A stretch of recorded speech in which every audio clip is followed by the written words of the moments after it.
Hello judges, I'm Rasa from Ryan.exe. First of all, I want to say thank you for the opportunity that's been given to us to present our game that we've been redeveloped for the past 2 weeks that we call Too Many Tasks. Before I jump to the game overview, I want you to know this guy before. This guy called Alex. Alex is a game jam hunter where he already completed a lot of game jam before with some of his friends and he wins a lot. Now he want to do another game jam with his friend. Apparently, all of his friends went busy and the other went sick. So Alex had to do all of his usually some of his friend tasks all by himself, creating the asset, the program by himself. He had to do multitask all of these things so the game can be developed in the short amount of time. So he can win the competition, of course. This kind of experience is we call a multitasking, and too many tasks can recreate the situation where Alex been through, where you had to do a lot of tasks simultaneously and you have a sort of time to finish all of it.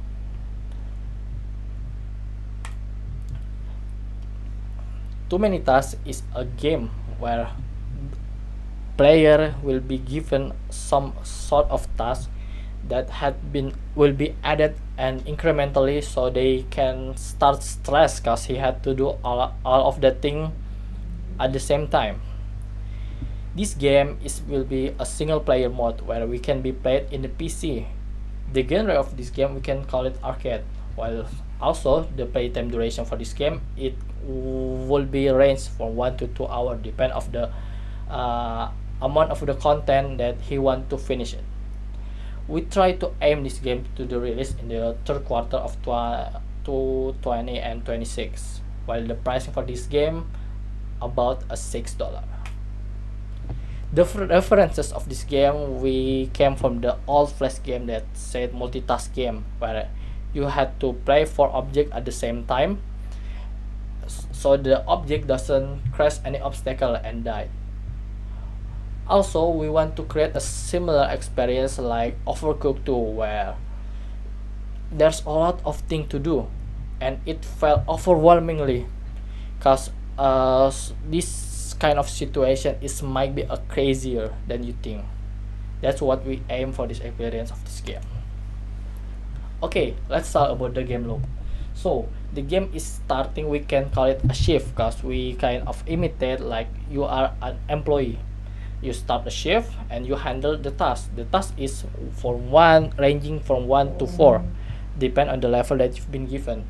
After you finish the task you will be complete the shift and you will earn the reward and you want to back to earn more reward that the game had already done, like the achievement, also the currency that in the game. The key feature of the game is like the first time you play this game you gonna give given a one task, while in the next second you've been given another task, and the next second and the next second it will be 4, and you had to do all of these things without any mistaken. So you've been this game is gonna be very a multitask based game, of course. So the kind of experience that we want to player had to experience is first of all of course the tension because this had to be anything is done at the same time. You hopefully the player don't lose his flow because each task have a limited time. Also after he finished that shift or that duration session of the play he will have a satisfaction of relief feeling because he gonna get a reward because he already finished that object before. And lastly the player improvement, after doing more replayability he will be improving on every shift to get his best result to aim for a new objective that we've been given in the game. Okay, for the future development plan we think the game will be released in the March 2026 after we've been developed on the another 4 months after this September or game sheet finish, after we've been given a currently good number of fun. Okay, thanks of all, thank you.